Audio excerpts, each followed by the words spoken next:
Blog Talk Radio. Good evening, everybody. Welcome to the Tuesday night call. We're getting everybody unmuted and online here with us. I'd like to welcome everybody to the open call. Jesse, I will turn it over to you. Today, by the way, is the 21st day of January of 2013. We'll get the date in on this, and I'll let Jesse do a disclaimer and any other announcements he wants to make before we get started with good news. Hey, good evening, everybody. Yeah, welcome, Dave. Thank you. Larry, everybody. John, I'm sure everybody's with us. Of course, tonight we're going to have a lot of discussion about legal information, legal subject matter, but of course none of it should be taken as legal advice. We're not attorneys. If you want an attorney, you're seeking an attorney's advice, please go see one.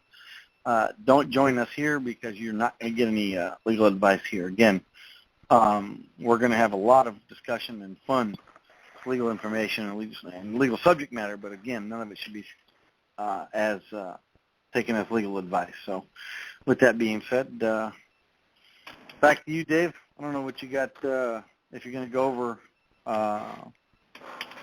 the raising hands and the good news and all that other stuff. Yeah, raising hands for this call is done simply by hitting the 1 key on the keypad on your phone.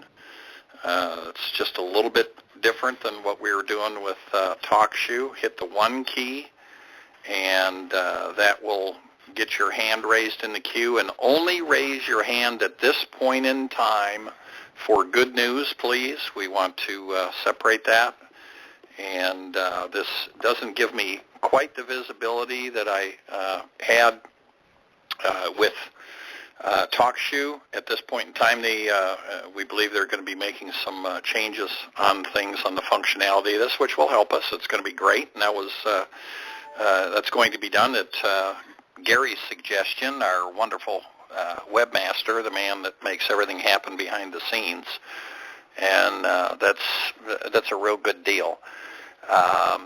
We just want to welcome everybody to the new format of being on Blog Talk Radio. It is a change we made beginning the first of the year, and we would like to welcome everybody to our broadcasts here.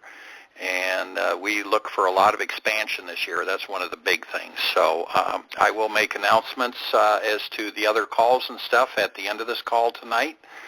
But at this point in time, anybody that has good news, you want to raise your hand. That'll put you in the queue where I can see you, and we can go ahead and get you in for good news and let you share that with us. So, Jesse, do you have anything else you want to go over before we go to some good news? No, not in specific, man. It's been a quiet week. It really has. Other than Larry, I'm waiting for you to give me what you said you were going to give me 2 weeks ago. I'm working at it right now. Yeah. Because I knew you were going to yell at me. Process of service isn't as slow. Wants you to hold your breath. Might not be healthy. I said nobody wants you to hold your breath. That might not be healthy. Yeah, really, that long. Might get a fish hook caught in it. No, I went through a bad experience with a mediator, and Larry's going to show me and told me exactly what I need to do to file the complaint against the guy. Was he naughty? Yeah, being dishonest, which isn't cool. So. No, that's not cool at all. No. You tell him what he did.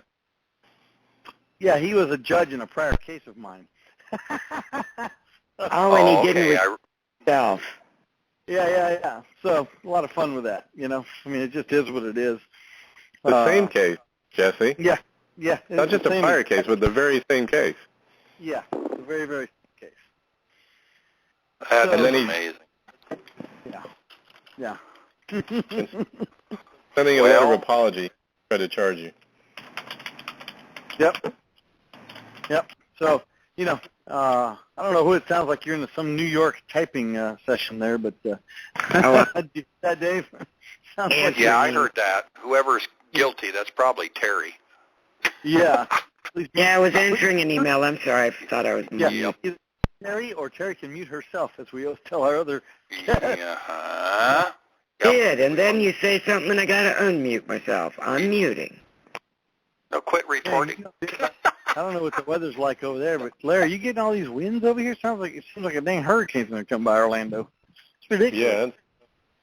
Yeah, It is pretty blowing. windy. Yeah, it's probably 40, 45 mile an hour winds right now through here. Wow. That's the cold front coming. Yeah. Well, Time for a fishing permit. Yeah. We had fantastic? 72 degrees yesterday, and I think we were 47 today. And Wow. But yet tomorrow's supposed to be the yo-yo back up to in the 60s. So it is what it is. It is wintertime. The weather is bad. Jeff Skyped me earlier saying that his dear wife couldn't get the flight out coming home, so he's got to leave the call a little bit early tonight to go pick her up at the train station. She's taking a train home because she couldn't get a flight. So, the Northeast is being pummeled by that storm, and they've had much worse, but just the same, it does affect people's lives. So everybody be safe out there, hopefully, on all your travels, no matter what mode of transportation you're using. Be safe. Take your time if you're driving. If you're listening, make sure you pay attention on the road before you pay attention to the call, please. Yeah, not so, good. Yep. But I have just a tidbit of good news. That is just that my cell phone keeps ringing, and I've got 109 calls from Midland. They just won't quit, and I have probably answered the last, just about every one of the last 40 calls and told them every single time to quit calling the phone. And they just keep Wow. They're brain dead. And it's 3 to 4 times a day. However, they're really easy today. I only got 2 so far, but the day's not over.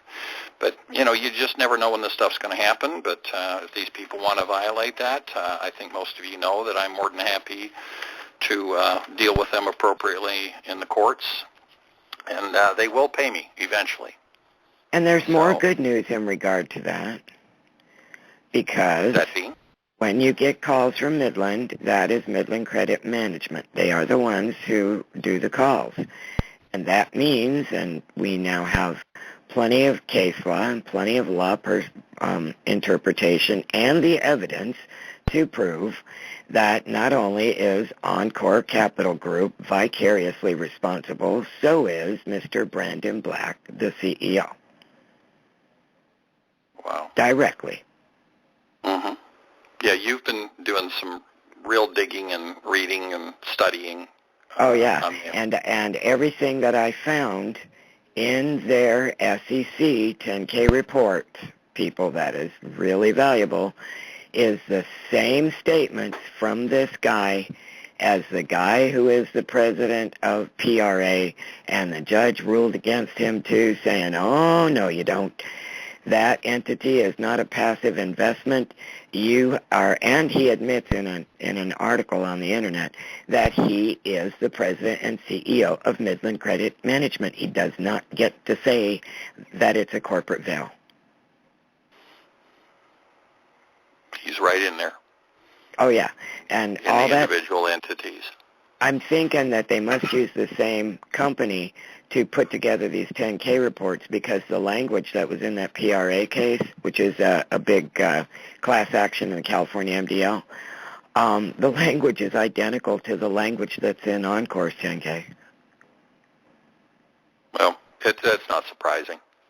Not at all. It really isn't. Yep. All right. Well, let's see who else we've got that's got some good news out here. We have somebody from 612 has their hand raised. And come on, mute. Let's go here. Come on. There we go. Tell everybody how to raise their hand? Just press 1? Yes. You press 1. I did that earlier. Yes. Yeah. 612. You have been unmuted. Do you have good news for us?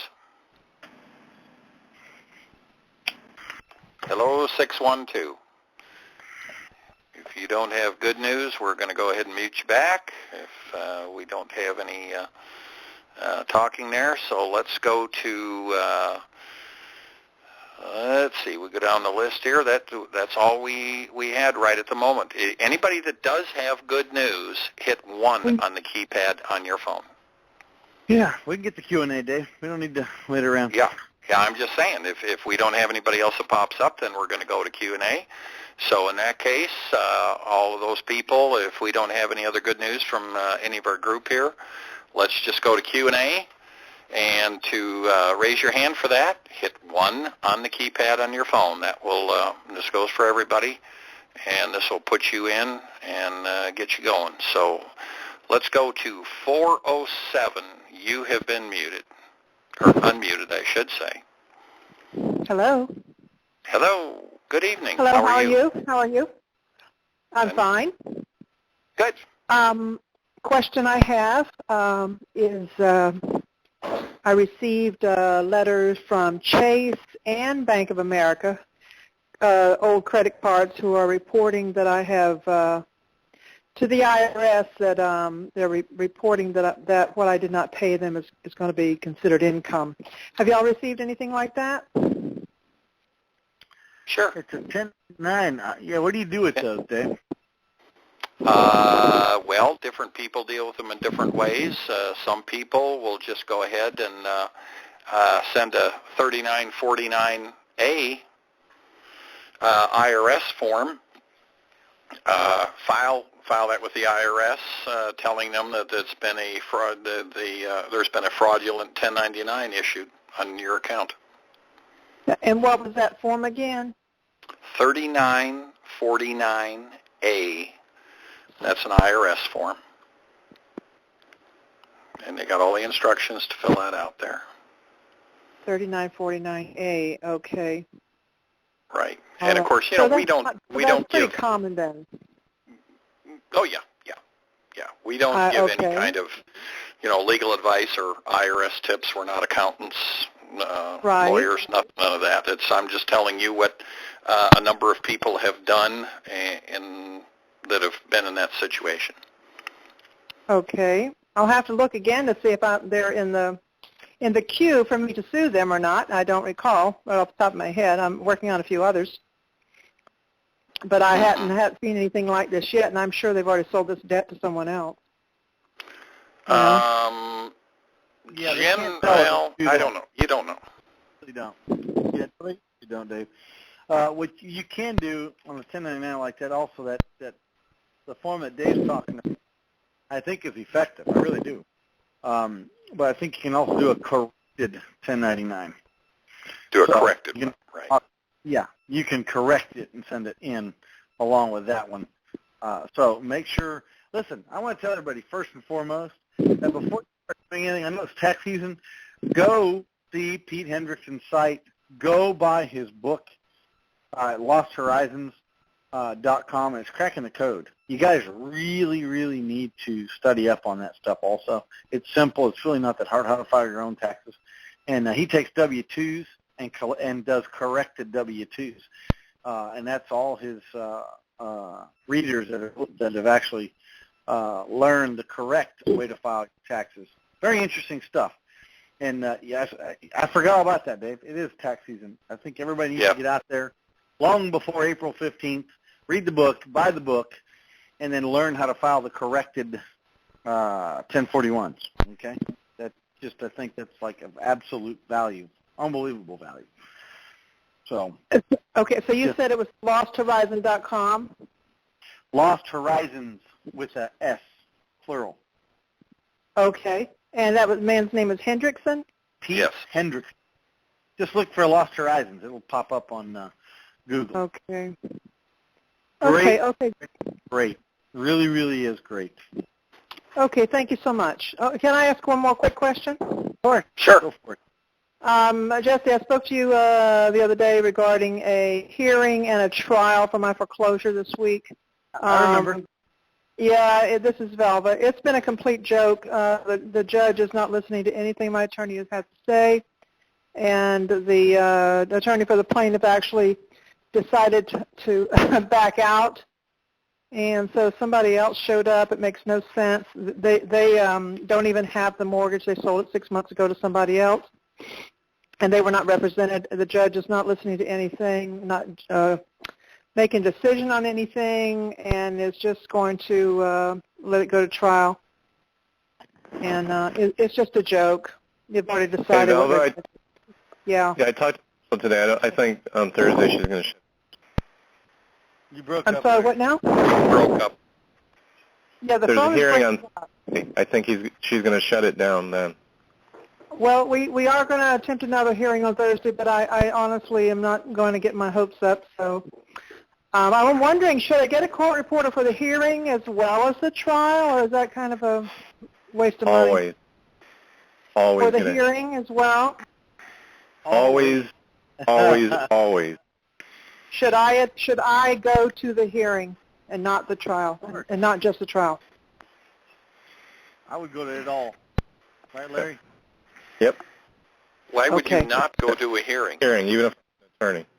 I was not advised to, and I might might show myself off a little bit. I'm really quite tired of all this ridiculous fraud, this joke. I mean, that I can't even have a normal. I can't be. It's just a joke. It's a sham, and it's ridiculous what's going on in our country.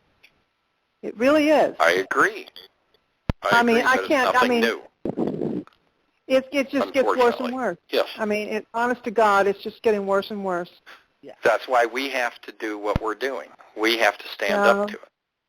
Clearly, you can see I get a little emotional and out of control, and maybe that's why I might not need to go. But if that's what I need to do. You need to restrain yourself and be civil before the court without question. You don't want to put yourself in a position where you are being threatened with contempt.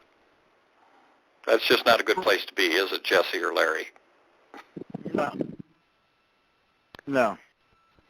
Yes. Not a good place to be. I mean, sometimes things happen and you may end up, getting there. You may be on the verge of it and stuff, but it's going in and ranting in a courtroom is not going to get you anywhere but frowned upon and on the wrong side of the black dress.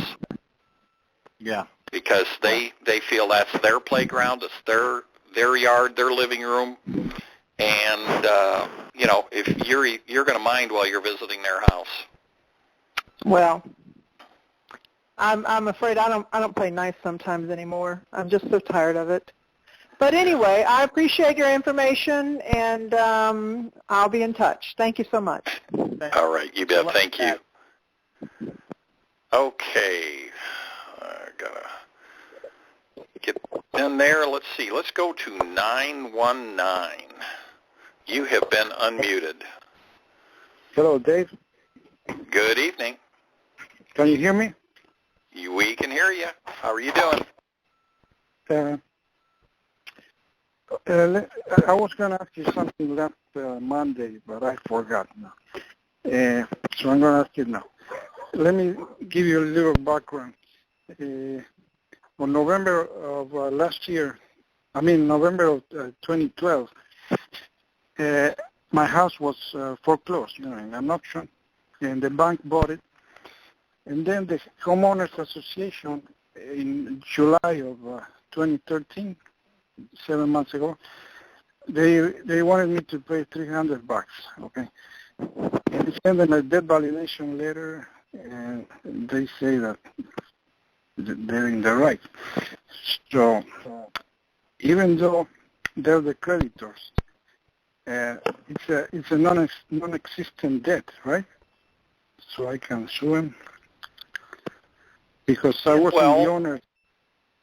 Yeah, we talked about this here several weeks ago, if I remember correctly, and you said the amount of money they were trying to collect was for a period of time after you lost your property, correct?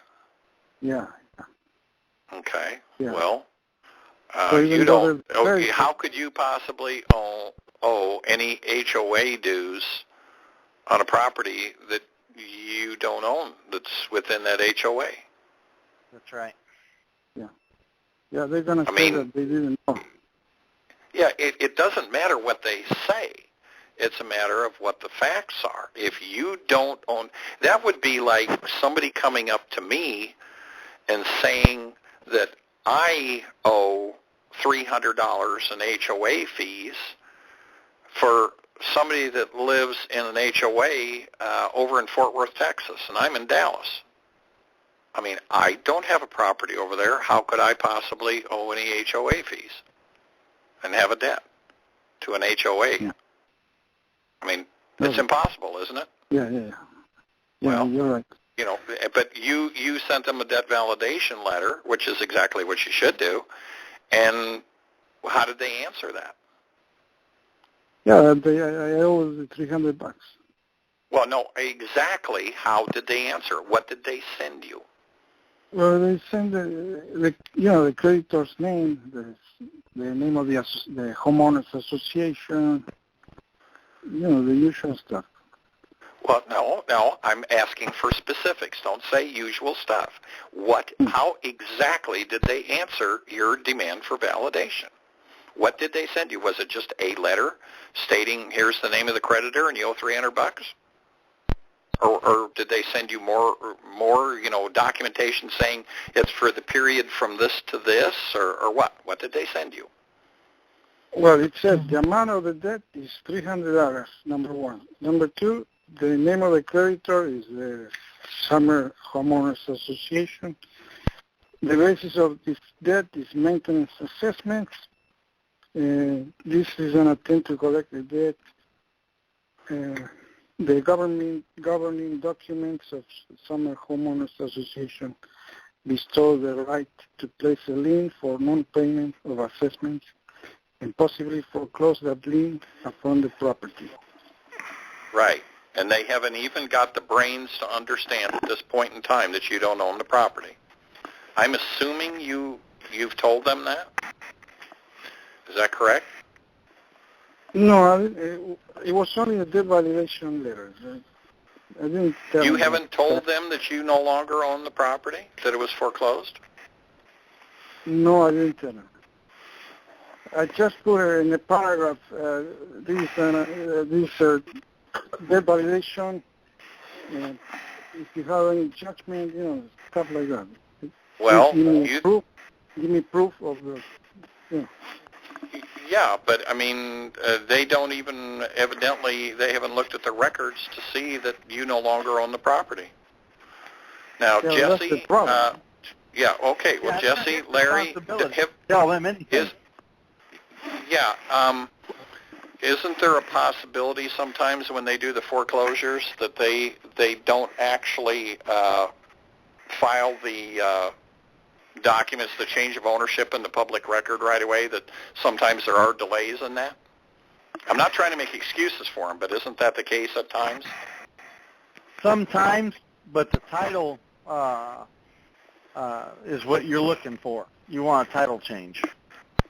Right. They went to the county recorder 2 months later in January of 2013, and they changed from one bank to the next bank. And they sold it to another bank, and they went to the county recorder to change. Right. What is all that noise? Yeah, I don't know where all the noise is coming from on there. Yeah, I'm hearing it as well. It appears that maybe it's stopped now. Whoever was making it, it's great if we can eliminate that. Yes. Well, first of all, they're attempting to collect a debt that's non-existent, right? Yeah, so that alone is enough reason. You're in Florida, right? No, I'm in North Carolina. North Carolina? Yeah, I don't know the specific, state laws there. But the FDCPA still wouldn't apply to them. It doesn't matter. Wouldn't apply? Would not? No, would not. They're the original creditor. They're the ones you dealt with. Yeah, but it's a non-existing debt. I don't know, and I don't owe them anything, right? Yeah, but they're going to come back. That's going to be the defense, and the judge is going to say yes. I'm telling you, it's not worth your time and effort. Yeah, what you've got to do is you've got to notify them and tell them, I no longer own the property. It has not. It was foreclosed on and sold and transferred to ABC Bank on January 17th of 2013 or whenever it was. Why have should no he tell him that? liability for any fees. Pardon? Hey, you don't Let have to him- tell him that, Dave. That's not his responsibility. Responsibility. Well, Yeah, 6 months. this 6 months No, later, this is true, but how long does he want to deal with them, and what recourse is he going to have if they are an original creditor not subject to the FDCPA? Well, Dave, a more significant question is, what are they going to do about it? Yeah. Unless I'm mistaken, they're going to Yeah. they're going to file a lien on the property that he doesn't own. Mm-hmm. yeah. To be an original creditor, there has to be a debt. There is no debt. So sue and ask him later, right, Larry? So That's Larry's modus operandi, yes. Yeah. Well, I'd let her sit there, see if they start calling you and sending you more letters. Right. If they report it on your credit report, if they do something So it's been more, 7 months. yeah, I would probably go after him. But Larry did bring up a good point. There is no debt because you don't owe him anything. You Right. don't owe him anything, correct? You don't owe him anything. That's right, yeah. The house is gone. It's not in your name. You've severed ties, so they really are no more. This is not a straggler $300 that you owe him from when you own the house, right? No. Okay. I don't know him anything. At this point, they're not a creditor of any sort. His ties were severed when the house was foreclosed upon with that homeowner association, so now he has zero responsibility to them. You're right, Larry. He has zero responsibility to them. Maybe they owe me money because in January of 2013 I paid them the $300 and the house wasn't mine. You know what I mean? Oh, okay. I shouldn't have paid that $300. Yeah, you shouldn't have. You're right. In July they asked me for another $300. And, the house wasn't mine since November of 2012. Yeah. Sounds to me like somebody is very lax in their record keeping. Usually. Yeah. They usually which are is not a surprise. Yeah. Right. Okay. Yeah. Just send us money and we're happy. We tell you owe us money and you send us a check and we're happy. It doesn't matter whether you owe it or not. Yeah. Okay. Let me ask you another question, a short one.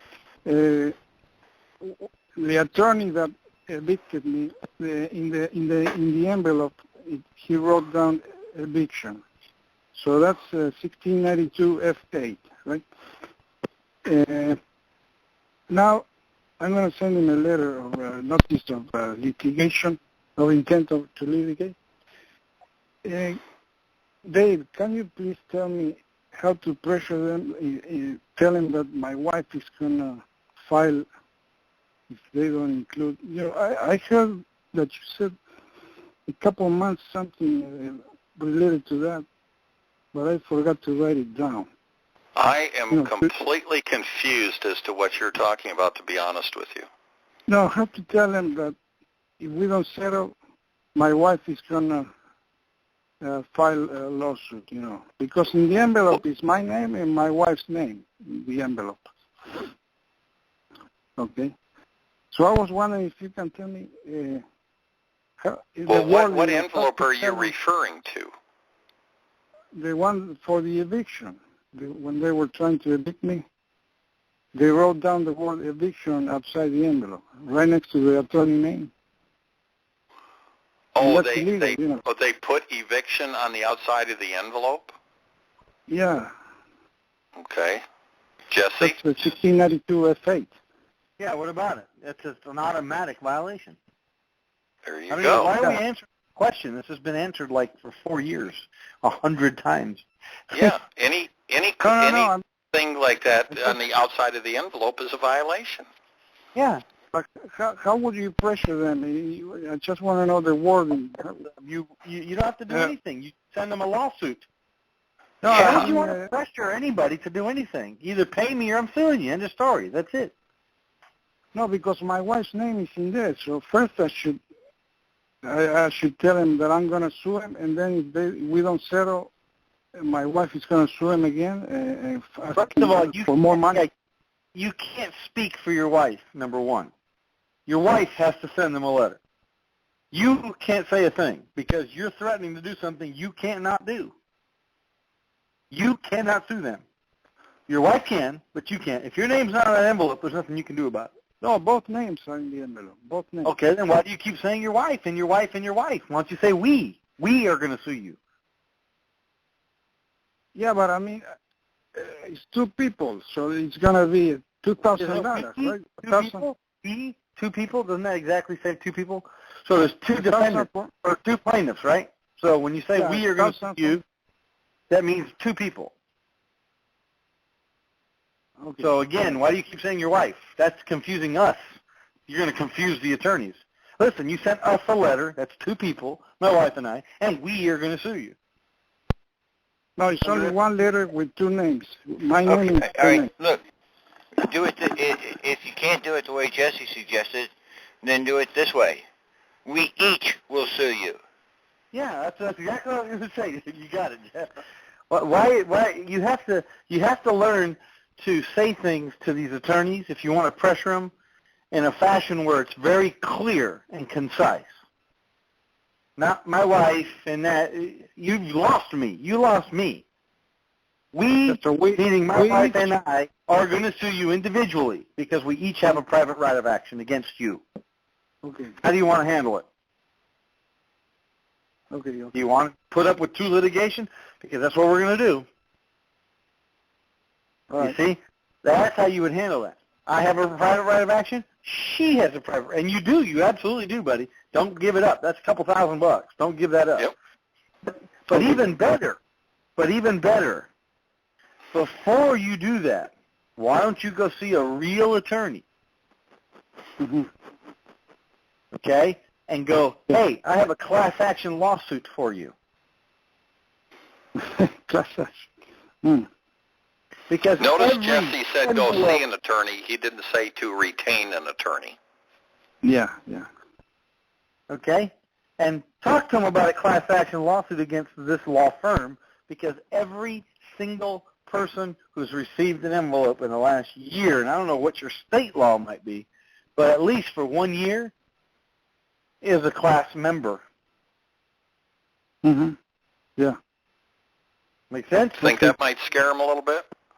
You think it might make them consider settling with you a little quicker? Mm-hmm.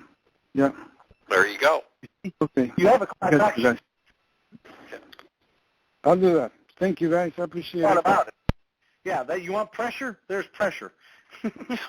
Yeah. That's called strategy. Yeah. That's right. All righty. That take care of you? Thank you, guys. Yeah, thanks for that. All right. You bet.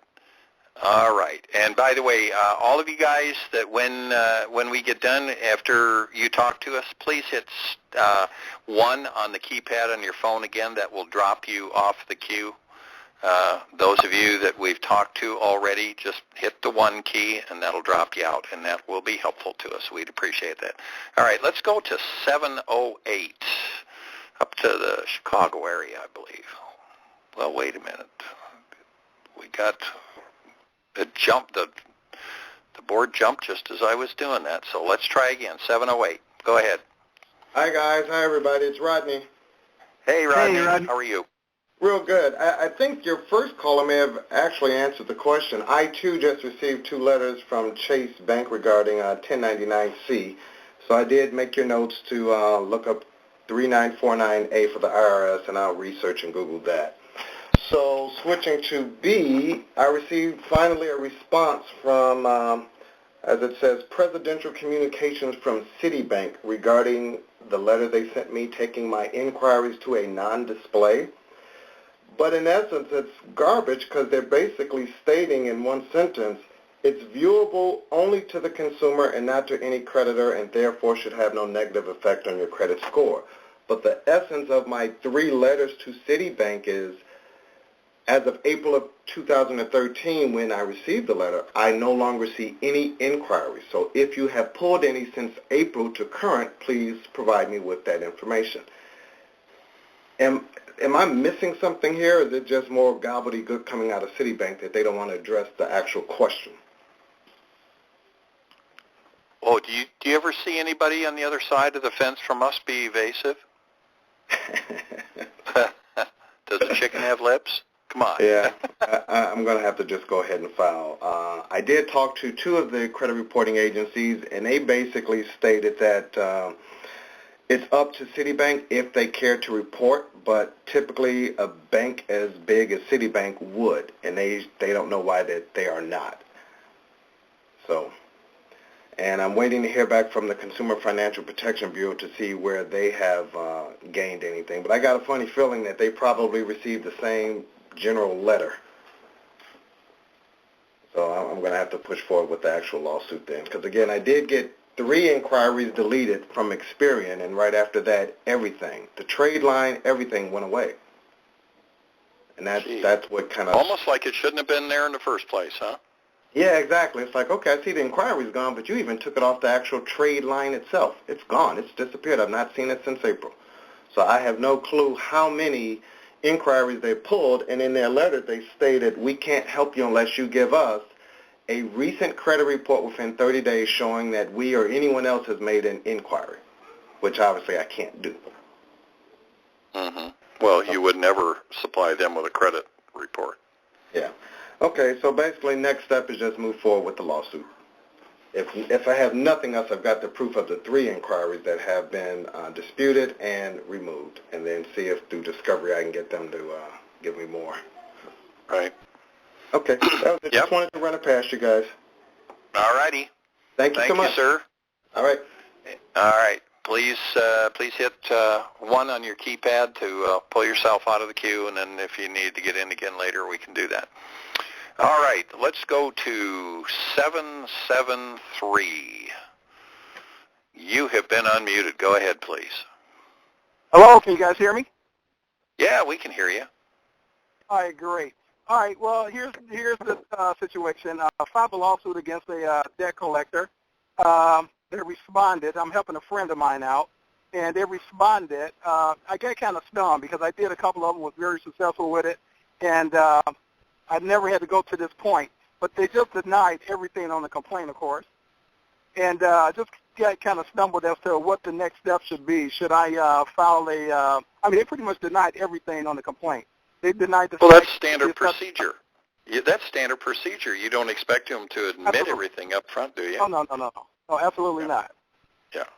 Absolutely not. So I'm just thinking, so my next step, when I was looking at the Federal Rules of Civil Procedure, this is in federal court, by the way, when it was filed. So my next step was just sit around basically to wait for the conference. Are you the plaintiff? I'm the plaintiff. Okay.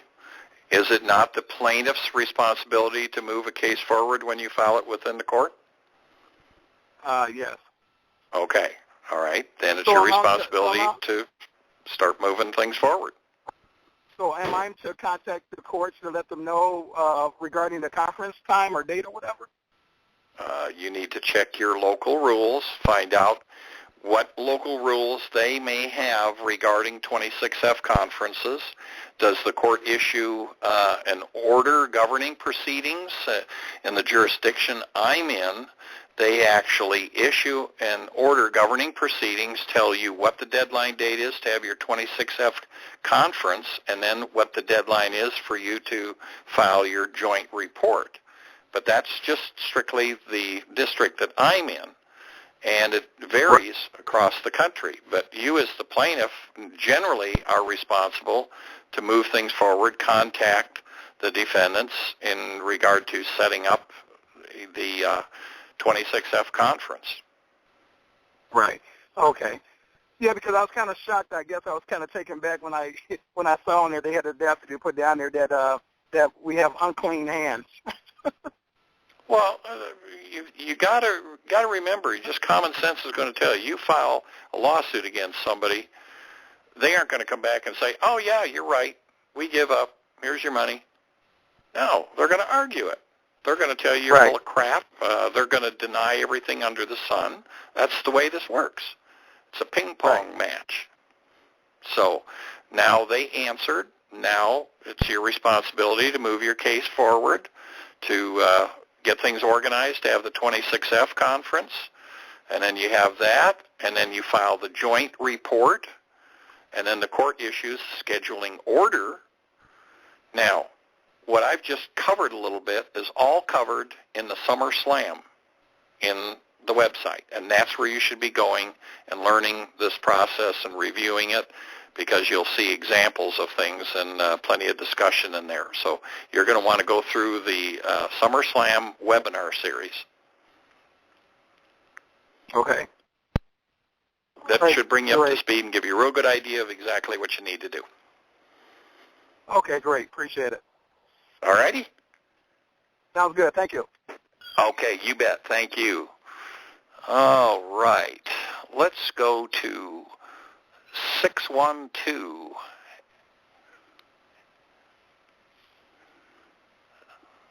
Come on. There we go. Sometimes you got to click it twice. 612, you've been unmuted. Go ahead, please.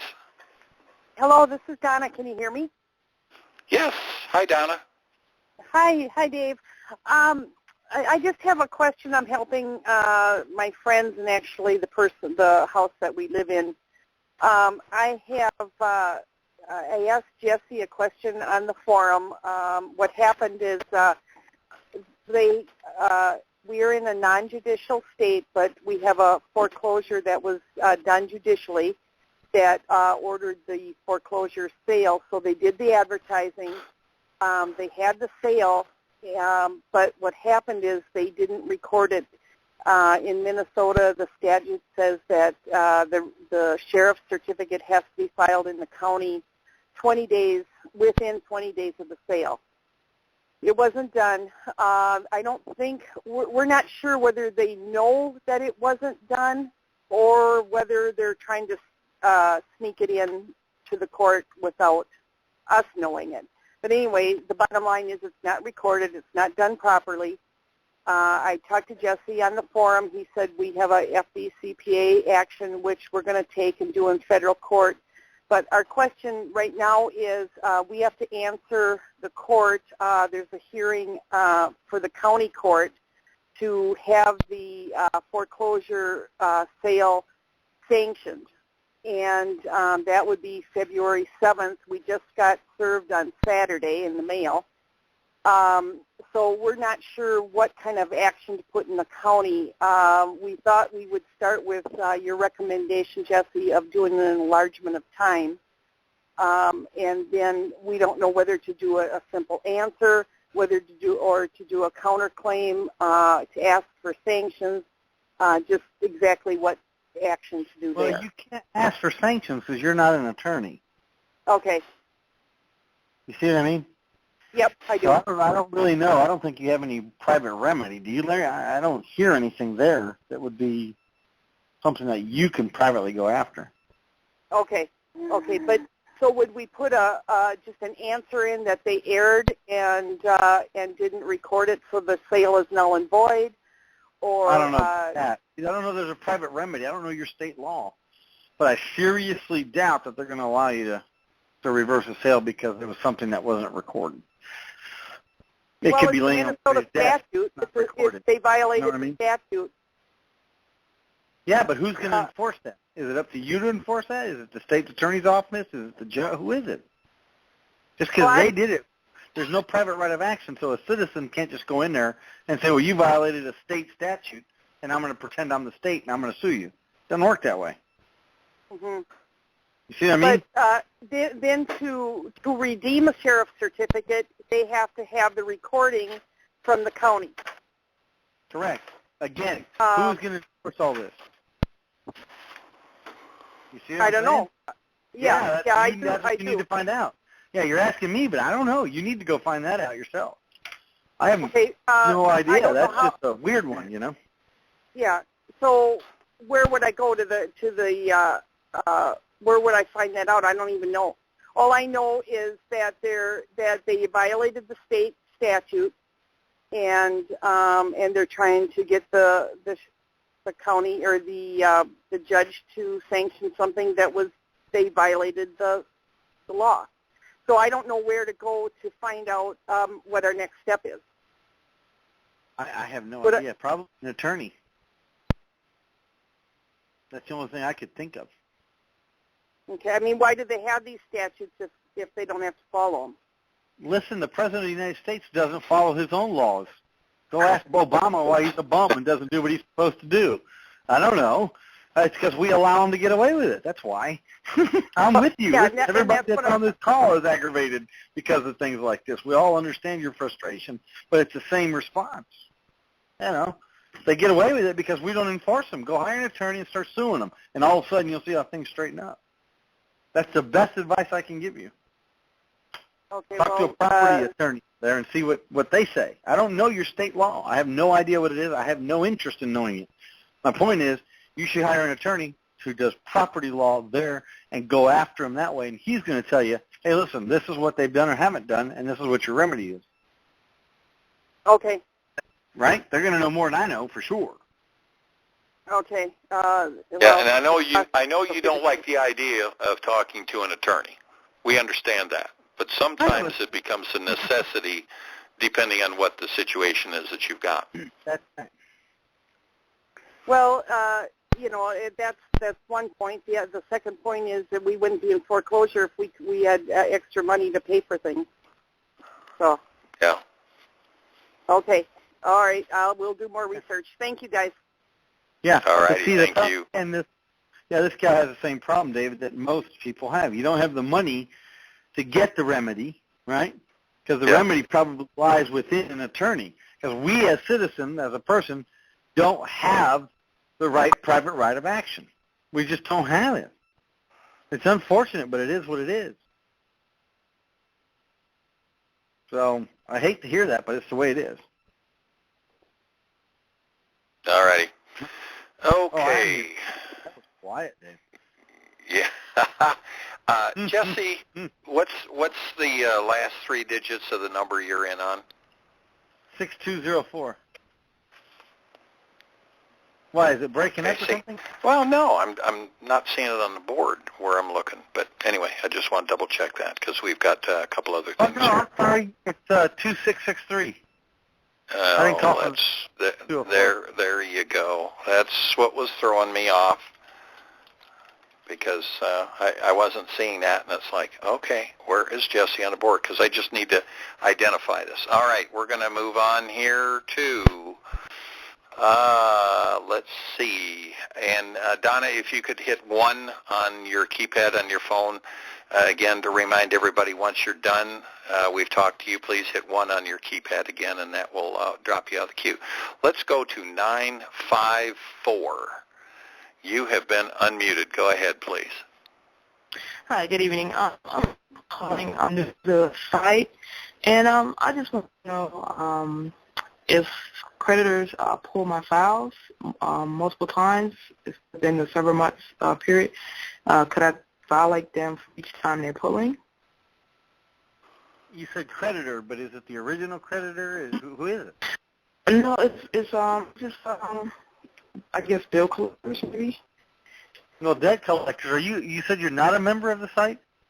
I am as of today. Oh, well, congratulations and welcome Thank aboard. You. Yeah, but the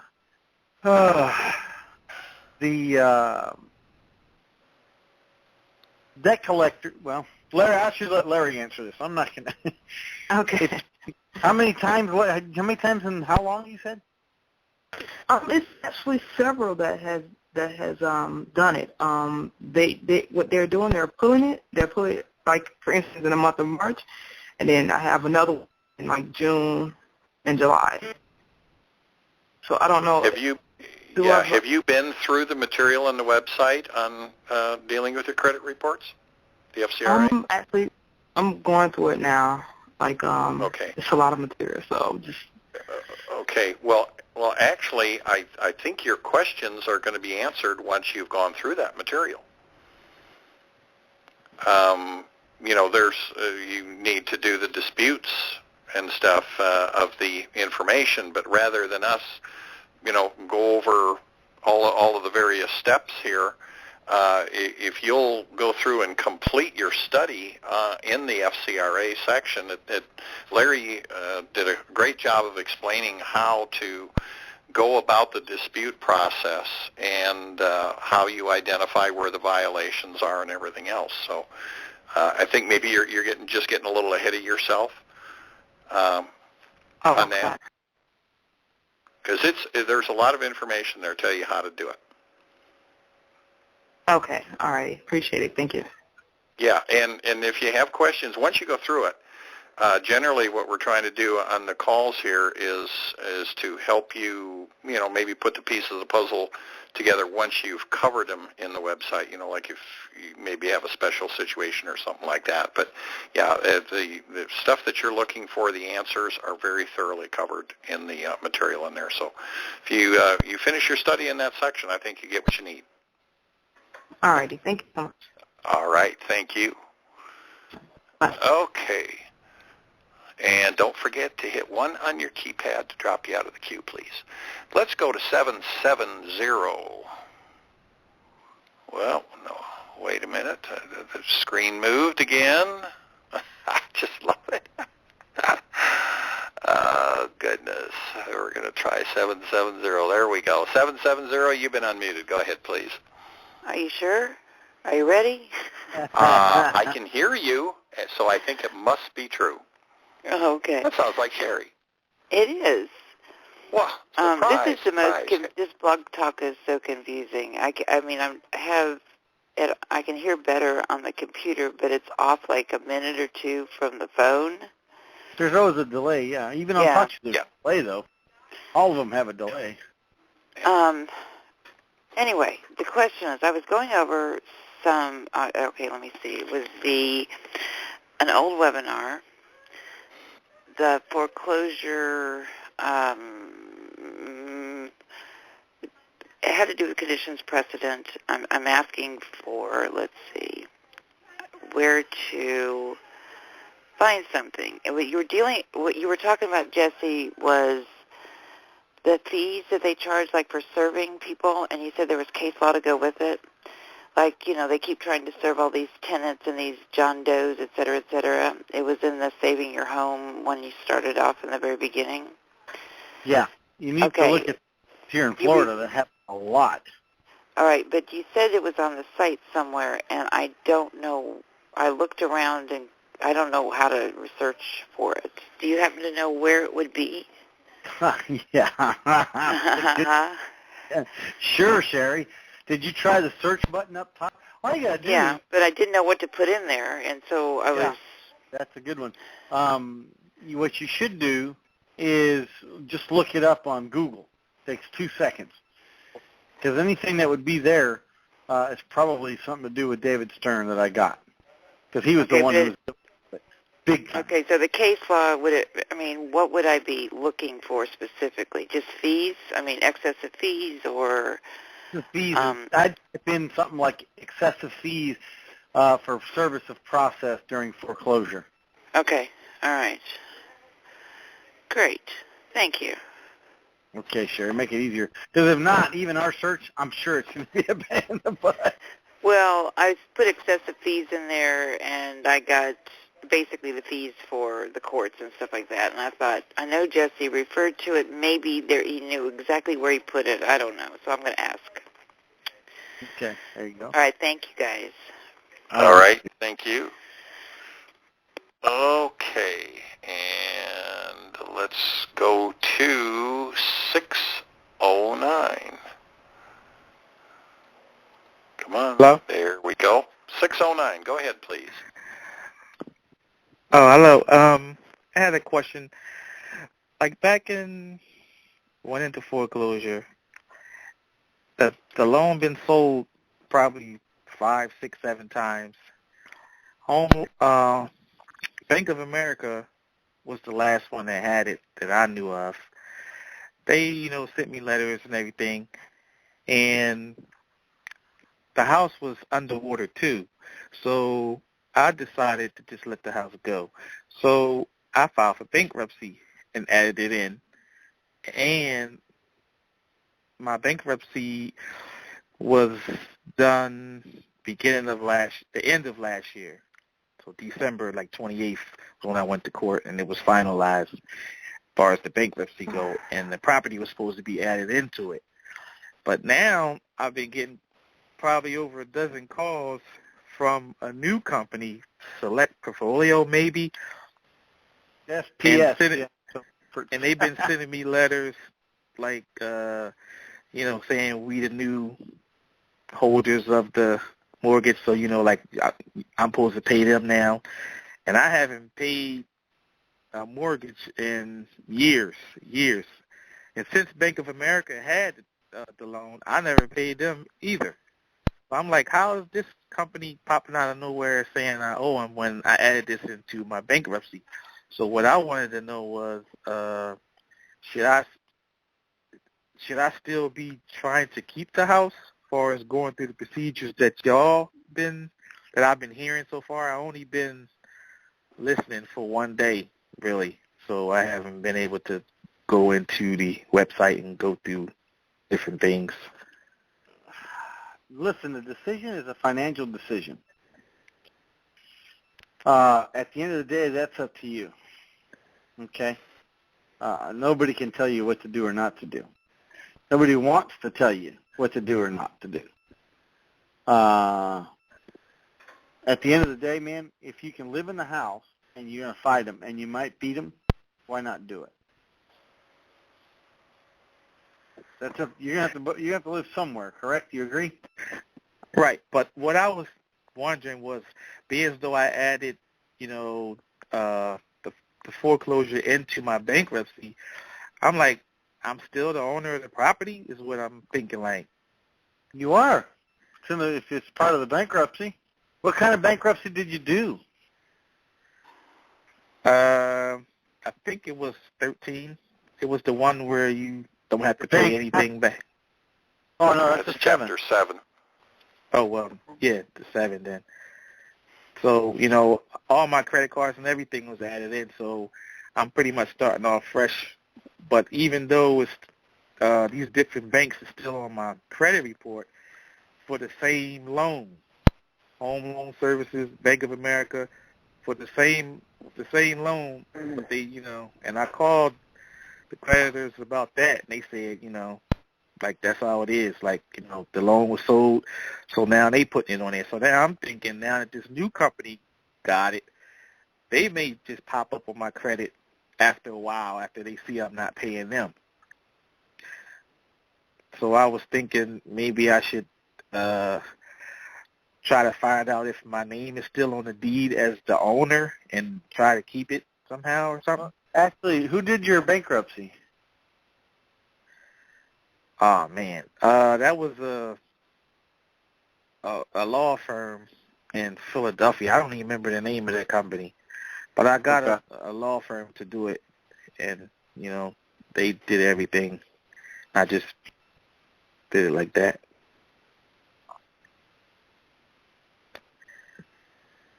And the company been calling me every day, so I'm wondering, like, and they asking me, like, do you still stay in the house, this and that? And so, I was like, man, I don't even know if I should tell them if I'm still in the house or not.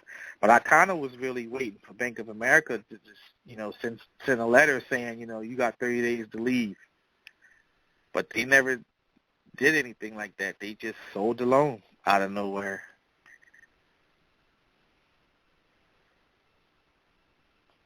Unless you can look at your bankruptcy and see if those two were charged off, gone in bankruptcy, I don't know what to tell you, man. And you don't even know who did it for you. So you really need to go back to them. To who? To the company who did your bankruptcy and ask them about these loans. Oh, well, yeah. If when I look on my credit, it shows it, it's charged off. Oh, it is discharged. Yes.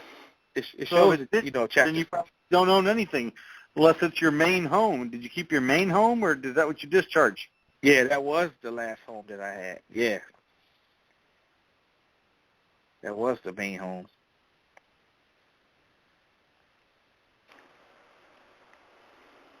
Yeah, I don't know. You really have to talk to those guys. So I would have to talk to the firm that did my bankruptcy? Yeah. Absolutely. Yeah. Yeah. See where you are under that. I mean, who would know more about what your status is at this point than them?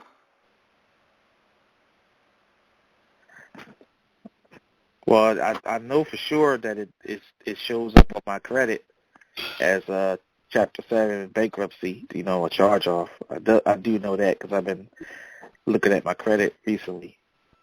Yeah, but that's just reporting of something. That's not an indication of legal status of anything. That's what you want to understand. Okay. Don't attribute legal status of something just because you see it in a credit report. For one thing, credit reports they don't report legal status. They report credit-related information, or at least that's what they're supposed to be doing. And they have a very high error rate, so don't depend on what you see there. So what about far as this new company that's been calling me? Well, here again, find out. Yeah, they're done. They're seriously in trouble. You can make some serious money with that because they're not supposed to be done. See, it's done. And they've been calling my cell phone too, but I never. Yeah, you should be listening. You should be joining as a member. You got a gold mine sitting there already. Yeah. Well, yeah, I just found out yesterday, so that was my intentions to join. I just, wanted to ask about the house thing to see if, it was possible I could still keep the house. But I guess if I go to see... Are you in it right now? Yeah, I still have my stuff there, but technically I don't stay there, but I do have stuff there. So, because I was planning on just letting the house go because it was underwater. I mean, I paid $200,000, and I'm with you on that. It's a good. Listen, a lot of people don't realize that's a good business decision. That's what it's all about right now. So why pay more for something than it's worth? Why hang on to that?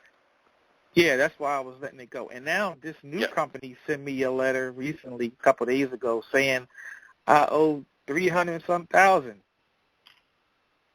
Yeah. So well, I never heard of this company before. I don't even. Well, they're a debt collection company, but like Jesse said, if you'll get into the website and start studying the FDCPA, taking their money, so that you understand where these violations are occurring with them trying to collect from you. And when they're calling you on a cell phone, study the TCPA takedown, then you'll learn how to identify. First of all, you got to learn the statutes. You have to understand what they mean, but then you have to learn to identify the violations when they occur based on the behavior of these people. And then the most important thing after that is you need to learn how to use the court properly to enforce those violations that you have against them. Take them to court if necessary.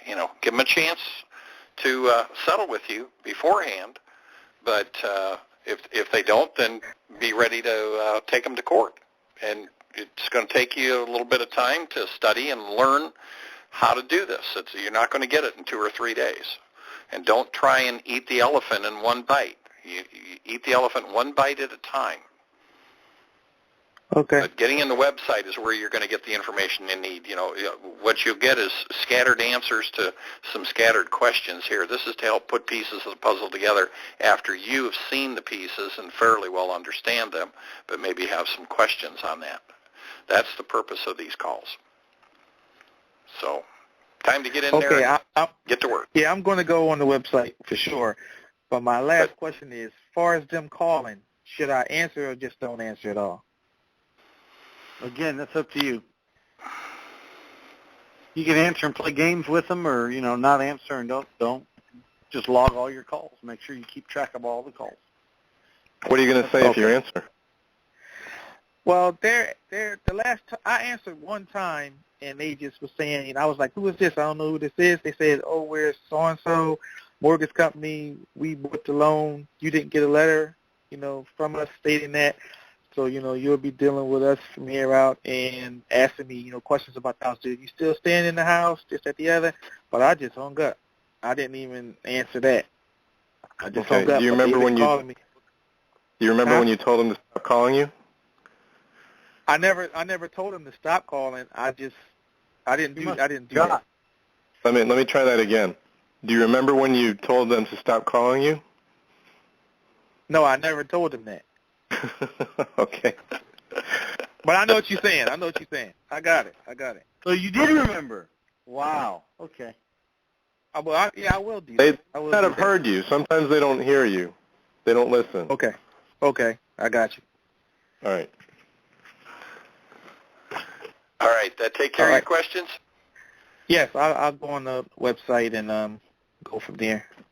All right, real good. Yeah, that's your place to start. You got some studying to do, and then as you see those pieces of the puzzle and you have questions, then come back on the calls and we'll help you fit that stuff together. But that way you'll have the basic information to be working with. That's the best way to do things. So, all right. Thank you. You bet. Thank you. And a reminder, please hit 1 on the keypad on your phone to take yourself out of the queue there. That'll help. And we are going to go to, I'm going to try and go to before the screen moves. Let's go to 508. You have been unmuted. Go ahead, please. Good evening, guys. How are you? Good. How are you? I'm doing real well. I've been a happy member for about a year now. Great. Yeah, and very quickly I took the approach when I started it.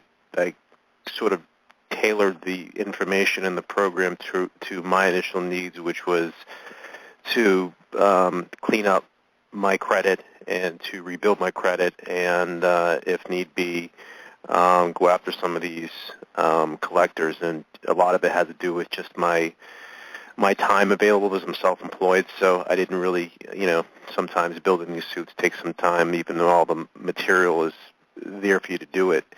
So I had a situation. A lot of these debt collectors have just given up with me because they know they're not going anywhere. And I had a situation where one of them decided to pursue a small claims back in the spring.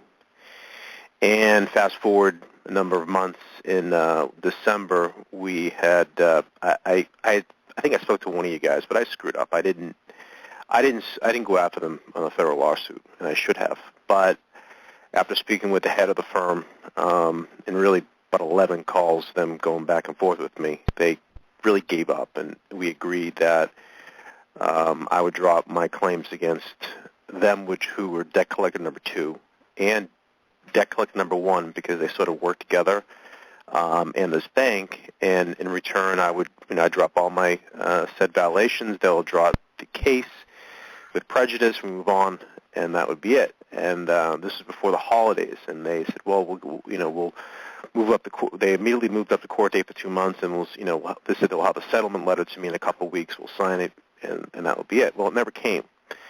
I was away on business, came back, still it never came. So finally, I sent them a letter, no response. I called them today, and the son of the head of the firm basically said that they no longer are on the case, that the bank pulled the file once, an agreement was, because I verbally agreed with the debt collector on a deal. And I guess he claimed that once that happened, because the collector said that he had spoken to the client and they agreed to the deal, and then when I called him, he said their client, has pulled the file. They no longer involved in the case, and it's now with debt collector number 3. And they had nothing to do with it anymore. Well, you're saying debt collector, but actually you're saying attorney that is representing them in the case. That's the reality of it, is it not? Yes. Right, okay. Yeah, because this is on the forum. I addressed some stuff back to you. Go ahead. Yeah. So they're no longer involved in the case. It's now with a third firm. and I have not received any letters from this firm. I've not received any calls from this firm. I wasn't even, he said you hadn't heard from them. I said no. He's like, we should probably get in touch with them then because we're no longer involved. My concern was they had originally moved up the hearing from December to February 10th. So I have a hearing with this, and I have not gotten a letter from the court saying there's no longer a hearing with this debt collector / attorney number 2 representing the bank. So we're no longer involved in the case, and I've not heard from this mystery third party. Do I have grounds to reach out to the court and request a motion to dismiss? What grounds would you have to dismiss? Well, who am I dealing with? You got to understand, you were sued by Discover. The attorney that's representing them can change. Okay. Discover is the plaintiff. Okay, so they have to tell you? No, they just show up in court. Good. Okay. Yeah. So they should. They have to notify you so you know what attorney's on. Well, they should, yeah. But there's lots of things they should do they don't do. Exactly. Yeah. And I don't throw away my mail. I look at all my mail. All my telephone calls are logged on my phone, on the net. I didn't miss any calls from this firm. Yeah. The problem, as I indicated when I answered you on the forum, is that, I know you've been busy, but when you've got legal issues, you can't ignore them. You have to follow up on them, because if you don't, these are the kind of situations you run into. So I have a 3-week window here. What do I do? I have time. You tried contacting the new law firm today, right? I have not spoken to the new law firm. I only spoke to number 2. Okay. This was this afternoon, so it happened pretty quick. Okay. Well, tomorrow morning, I think I'd be on the phone with the new law firm and say, look, there was an agreement of settlement before to do this and this and this and this. Are we going to follow that through, or what are we doing here? Right. You got to do a PDQ update. By the way, I can handle these guys. The fact that I spend so much time listening to your calls, I can handle them on the call. I mean, they get me on the phone, they hang up on me because they get so mad at me. So I'm not afraid I'm uncomfortable calling them. So I'll call them first thing in the morning. So I just say, look, we had a verbal deal with the head of firm number 2. We had an agreement. I would tell them, you give them the name. I was dealing with such and such law firm on this. We had reached a tentative settlement of this matter, which would be this happening, and this happening. Is that still the case? Are we going to wrap this up? In other words, the way I'm going to approach it is I'm going to say, look, we already had this. Is that what we're going to do? In other words, instead of saying, well, what are we going to do? I'm going to put a bug in their ear. Hey, we already had an agreement. Let's just finish it. And if then they see come what back they've got with to anything, say. let's assume they come back with something that's not a positive answer. They say, no, we're going to go to court, or you owe us, you are our client, the money. This was referred to us because, for whatever reason. Well, then you're going to have to prepare to defend the trial. Does this? You've gotten down to a short period of time here. You're not going to be in a position to do any discovery or anything else in this shorter period of time. If you're in small claims, some small claims courts allow discovery, some don't. Do you happen to know whether yours does or not? Actually, it could be a moot point because you're coming up to trial date, PDQ, right? Yeah, February 10th. Yeah. And again, like I say, this is the hole that you get into when you don't deal with stuff, and keep up with things. But on yours, the first place to start logically to me would be to contact them in the morning and say, look, hey, I thought this was arranged. They were supposed to send me a settlement agreement. I never got it. Can you see about following through? If you don't have the terms that had been agreed to, I can forward that information to you via email so that we can see about getting this resolved, and then see what their reaction is. Does this third firm have to play the? Do they have to validate anything, or can they just say, no? You have to understand. You have to understand. You're not dealing with the law firm. You're dealing with Discover. Discover is the plaintiff in the case. It's just a matter of who is representing them this week. You're thinking that you're dealing with a different entity that is trying to collect the debt, and that's not the case. The entity that's trying to collect, as far as the court is concerned, is Discover. Yeah, and they keep making a change. It's like you. If you have a disagreement with your attorney, why can't you fire him and hire another one? Does that change your case? It doesn't change anything. You just fired one and hired another. Right. That's what's going on here. If they are not willing to discuss the verbal agreement that I had with the previous attorney, they don't have any obligation to be truthful with you. But so, do I have a window here to follow through with my my threats, which is which originally was suing you in federal court? Because that's really how the second you firm can file a suit against them in federal court anytime you so choose, as long as you have a legitimate cause of action. Yeah. You can do that tomorrow morning. So this third firm, I can file. You have to understand, they are just representing the Discover. You're not dealing with them as a law firm. You're dealing with them as an agent for Discover. You keep wanting to. They are acting. They, in their capacity, are. But see, what you have to understand is they're representing the client now. It's not like they're trying to collect from you and violating it before the suit was filed. They're simply coming in and representing Discover in the case. Right, but so with the first two. Well, I don't think the first two is something you got to worry about here. You need to worry about your trial. Correct. I mean, because if you don't deal with things properly by the trial date, you may end up with a judgment against you. Yeah, John, you had some input there?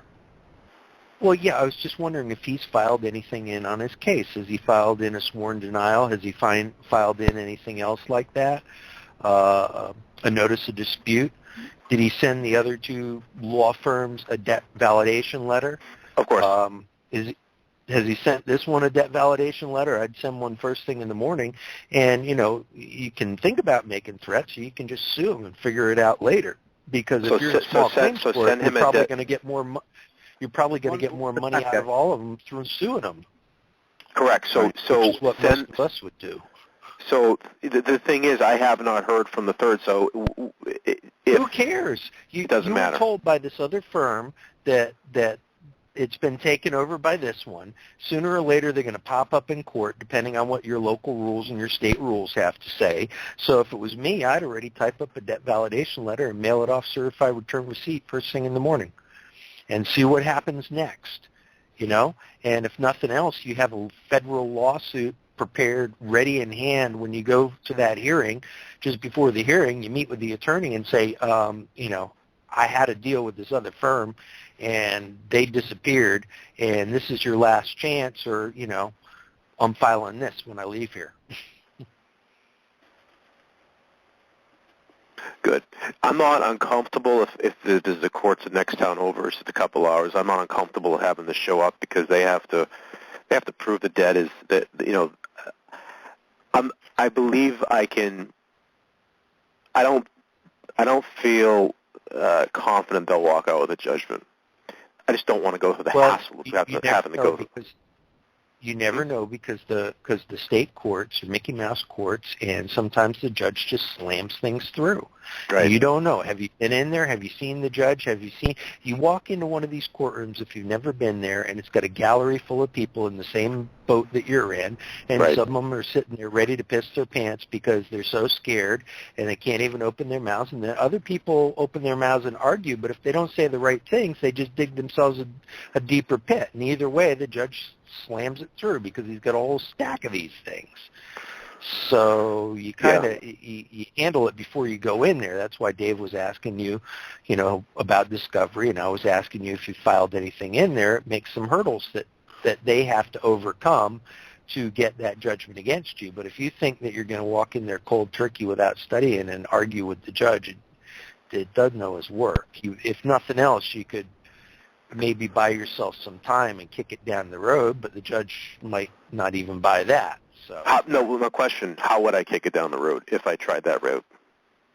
Just tell them that they switched firms. You understood you had an agreement. You've been out of town on business, and that since the agreement is fallen by the wayside, that you want more time. You want to enlarge the time and have discovery. Now, I do that before the hearing, or I do that at the hearing? You want to, when you file stuff, you need to file stuff in the court, file whatever motion you want to have heard, and then talk to the judicial assistant for the judge and get a date and a time for a hearing, and you got to notice the other party that there's going to be a hearing. You have to not only put in a move like, Judge, I want to do A and B, and that's your motion, and then you got to motion the court to hear it, because unless you tell the court you want to hear it, the court doesn't look at it. Yeah, you got to be So what I'm saying is, when I send the court, what I send the court, what you just said, which was we had an agreement. This is now moved on to. No, you're not going to say that. You're just gonna motion to enlarge the time, or to help me, Dave, to. Well, you get a continuance on things because of right, your the continuance. Please, Do I let them know before I show up? Do I do it like this week, next week? Dave, don't say another word. Yeah. Listen, if you cannot wait till John or Dave answer your question, I'm going to mute you completely. I'm not going to let them answer it. Have enough common courtesy to let them finish a sentence before you keep jumping in. Thank you. Yes, sir. You draft your motion, you file it with the court, you contact the judicial assistant, you get a time for a hearing, you tell her you need to hear it, need to get it heard quickly. It'll probably come on the uniform motion calendar, which is 1 or 2 mornings of the week. The judge hears general things that take less than 5 minutes, and you notice the other side that there's going to be a hearing. And that's now, the one fly in the ointment of what you just covered, John, is he's in small claims court. Maybe that's a whole different format where you can't do that. You need to check your rules and talk to the court. But you need to get on this automatically tomorrow. assume that's it. Yeah, you now let me get on this tomorrow. Don't expect to do the hearing. John, let me give him my 2 cents. Dave, I've been listening to everything he said, you said, and you said, John. At the end of the day, when you go to small claims and they set a trial, you're going to trial. You're just going to have to move for a continuance. It's as simple as that. You just tell the judge exactly what John said. Listen, I've been out of town business. They keep switching firms on me. I can't keep up with these people. I need a continuance on this. Is that fair enough? That's fair enough. Yeah. So, and by the way, sorry for the talking over. I'm actually on an internet phone and I'm getting an echo, so it's partially my fault. This is all I'm trying to do is make sure you get a clear answer.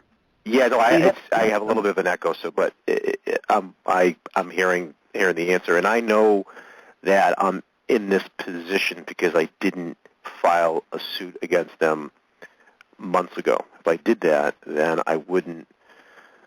Chances are you wouldn't be where you are. Correct. Is the bottom. So now I'm having to do double the work to overcome this. But so what I've gotten out of this is tomorrow morning I'm going to contact this attorney group number 3. I'm going to first thing in the morning is I'm going to draft a debt validation letter. I'm going to send it certified, and then I'm going to contact them on the phone and assume that we have a deal and ask them, how we can wrap this up. See what they say. Sounds like a good plan. So it does. It really does. All right, guys. I know you guys have helped me a lot on the boards. I really appreciate your time here tonight. Okay. Oh, no, all right, real good. Man. Thank you, guys. Thanks. All right. Let's, and please don't forget to hit 1 on your keypad to pop yourself out of the queue, if you would. Let's go to, I'm going to double check back here. Let's try 407.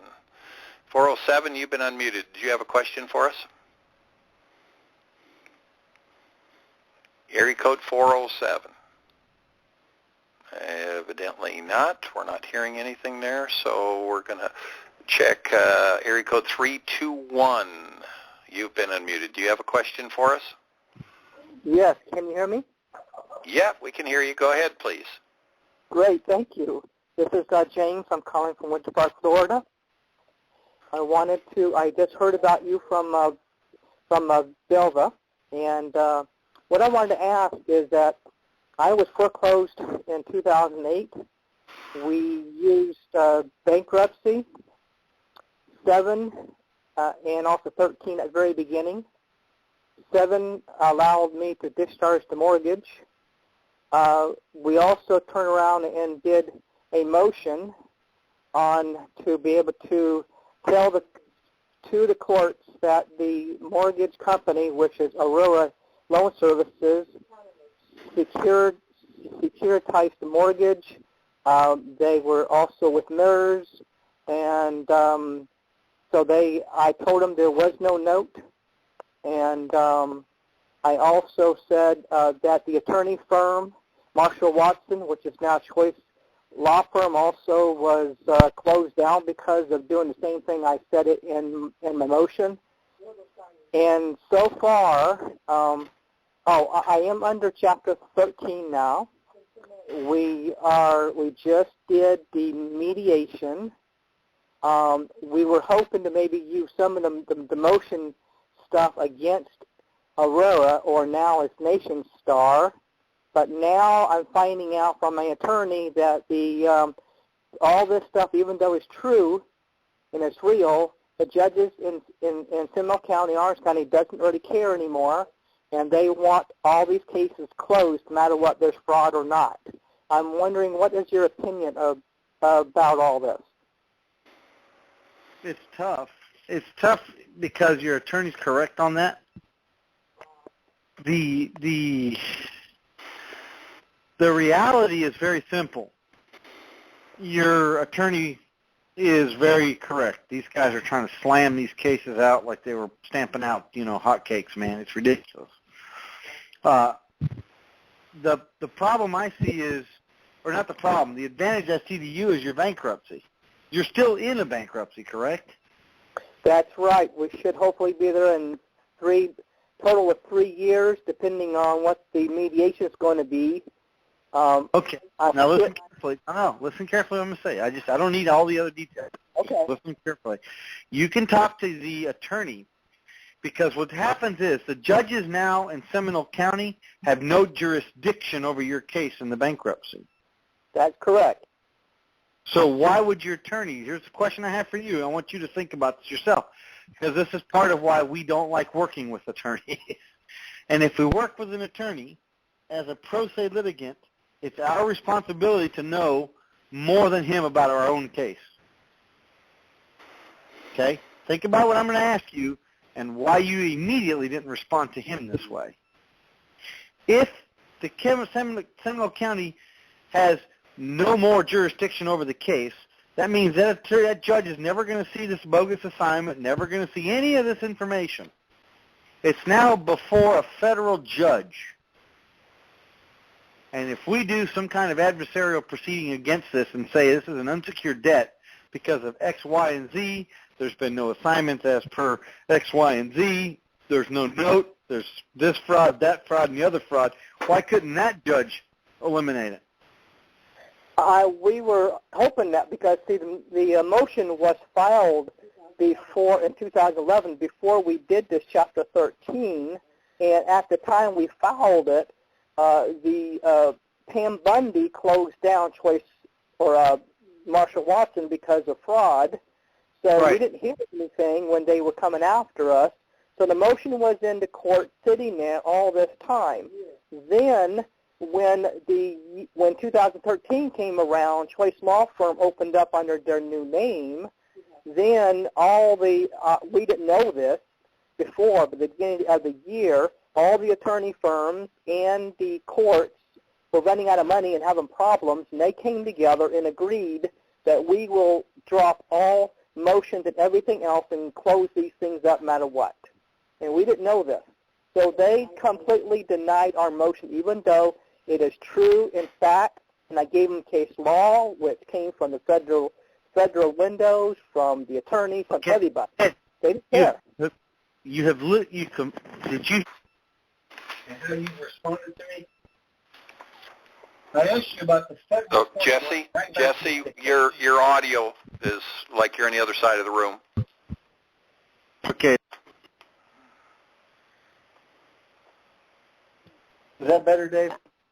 Yeah, we're better there. Okay, thank you. Yeah, I asked you about a state issue, or a federal issue, you jump right back to the state. Who cares about the state anymore? We have given the motion as I filed in the state, and it was rejected in Seminole County Court, and it was rejected, and the information is in there to prove that. Now, I did give that motion back to my attorneys today, or before the mediation last week, and I gave it to him. I said, is this something we can give to the federal judge? And he told me no. Of course not. So again, I ask you, what does anything that's happened down there matter now? You have fresh meat before you, right there. Right. Now, how can my attorney... Why are you worried about motions being denied and this motion and that? Who cares? You're in a Chapter 13. You're going to file that as an adversary or as a non-secured debt. They're going to come in and try to validate that debt, and you're going to fight them on it. What's the issue? I don't get it. Oh, what I told her that we can file it. If she says we can't, the only way we can file it is... Not file it. That's an adversarial proceeding in a federal court. It has nothing to do with your state motions. Oh, I see. The federal court will not even look at a state motion. One has nothing to do with the other. That's dead down there. It's gone. It's history. You got fresh stuff right before you. Why not utilize it? So you're saying that my attorney can retitle it or rechange it and maybe put it in? You have to file an adversarial proceeding against that creditor. I've said it 40 times. It's not new motions. It's not anything. It's a whole new proceeding. Okay. No, I keep hearing her in the background. Whoever it is asks you the same damn thing over and over. No, it's an adversarial proceeding in a bankruptcy. It has nothing to do with the state case. Good. All you do is present your information to the judge, all this evidence. You present that at your adversarial, through the proceeding, through the adversarial proceeding. It's not easy, but it can be done. Your attorney doesn't have enough gall to get out there and get her done. Who is the dang attorney that's so good with that out of South Carolina? Out of Seminole County, Winter Park, that'd be Mr. No. Oh, Dave, sure you don't mean North Carolina? Whoever, Jeff, North Carolina. It's on the tip of my tongue. I just can't think of it. I want to say Grange, but that isn't right. No, that ain't close. Hold on. I got a brain cramp on it. He's a friend of Lyle's. Nile, yeah. Nile. Come on, somebody else knows. John, I got it right on the tip of my tongue. I just can't spit it out. I'm sorry.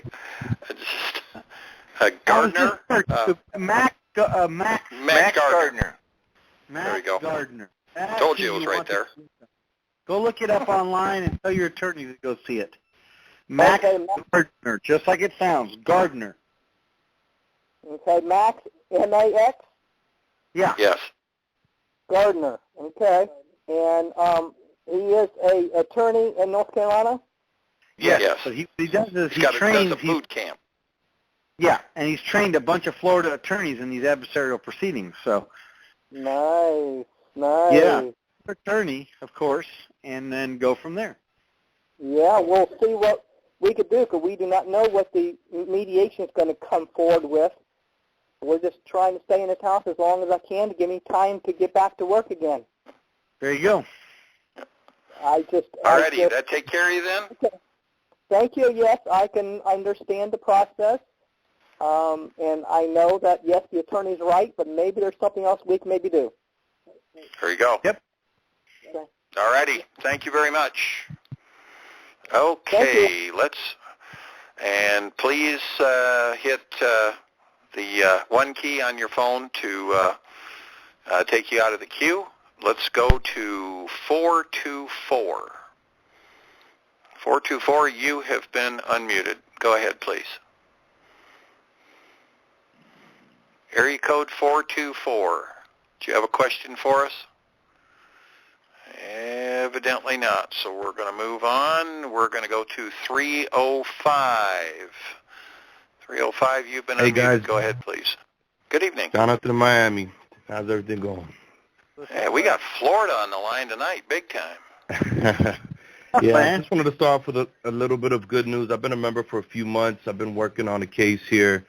Learned a lot, been studying nonstop. Anyone who's listening, you really got to get into the site and just start studying your butts off because there's money out there, and it's not that as hard as you would think it is.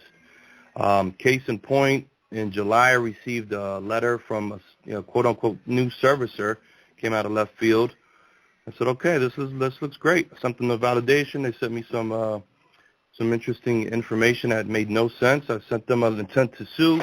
They sent me same information again. A few weeks later, I filed a federal lawsuit. FDCPA, FCCA, Florida Consumer Protection, FCCPA, and the TCPA. Unfortunately, I didn't get too many calls from them, so it's not a huge amount. But I sued them for $30,000. They hired the attorneys. 2 days later, I got a settlement for $1,500, which, it's cool, but it's kind of like a slap in the face. So I wrote back on Saturday and basically just quoted some of the damages, just only the statutory damages, and I urged them to reconsider their offer. I'm thinking something around, the $13,000 level. So I just kind of wanted to share that story and let everybody know that it's really not that difficult if you take the time out and study, and the money's out there. True. It's especially very true. On the TCPA stuff. You're right. Yeah, so I just wanted to share that real quick. Yeah, just wanted to share that real quick. Just take the time out to study, and it's there. All right, very good. That's Thank you. Appreciate it. No problem. You guys take care. I'll be on the call. All righty. Yeah, it's you get out there and learn what you need to learn, and this will pay you back. This pays you back for the effort you put in. There's no free ride, but if you work, you can do quite well with it. All right, let's go to 978. You've been unmuted. Go ahead, please. Hi, good evening, everybody. Hello. Good evening. Ilya from Ipswich, Massachusetts. And it's my first time calling in. Sorry for my English. It's not great, but I'll try to do my best. Thank you. This question is for Jesse. I wrote the story in the forum, but I have a little more, need to understand the whole thing. Countrywide was bought from Bank of America. Bank of America had my loan since 2008. They had a BAC servicer. Last year in May, they transferred the loan. It's not much left because over the years I paid extra. But they transferred the loan to Green Tree. Now, I sent them in May last year a QWR, which now I understand was not smart, because they are just a debt collector. And they answered with like a copy of the notes, some like not smart thing. But I got scared and I started paying them. Recently I called Bank of America, and today I really recorded the call. The guy was okay to record it after 30 seconds pause, and I asked him again his words. I have the conversation on my computer. His words were like this. He said, we were the servicer for investor. and he didn't know who the investor was. They never He said, do. we saw... Yes? Right. Yeah, I asked him, who is the servicer? He said, I don't know. And I said, now Green Tree that has the loan or the servicing, is it paying you? He said, no. And I said, how the transfer happened? He said, we sold the account. I asked him, can they return the account back? He said, no, that never happens. So that was the conversation in general. And I'm thinking to send tomorrow a validation of debt and debt dispute to Green Tree. And I attacked their account and disputed through the credit agencies. They haven't removed it yet. So I'm thinking, what's the next step? Can I do like the other guy just did? If they send me another bill, can I sue them for FDCPA? Listen, without knowing all the facts, the history, everything that's happened, it's impossible for one of us here to make any kind of sensible determination. A lot of noise here. Yeah, we're getting a bunch of noise. If somebody got some... This is our problem. Get them out. Yeah, let's... Yeah, it's gone. So without being able to see all the documentations, the language within the letters, if there's any threats, do they have the mini Miranda? Did they give you some kind of notification of the assignment as they're required? It's hard to make a determination. But at the end of the day, keeping in mind that they are a debt collector, your options are just literally limitless as what kind of remedy you have out there. There's several avenues. But again, you have to get into that website. You're going to have to study the different avenues. Go to dealing with your servicer, when your servicer's a debt collector. Those are all tutorials that I've put together that clearly explain the different scenarios, where and how you can go after them, and for under what grounds. So that'd be my best advice. Again, as you just heard the other caller say, study, study, study. Nothing can replace studying. Nothing. So, again, I'll urge you, go to those two and watch the tutorials, read through that section, and learn. I sued my servicer, and I won. And he was the alleged original creditor, but the Florida law is applicable to that person here, so it doesn't matter. They lost, and I plan on beating them overall for the foreclosure. But again, I can't make a determination. The next step deals. Well, I hate those questions because they're so open-ended on this particular subject matter. That's really depends on your situation and the whatever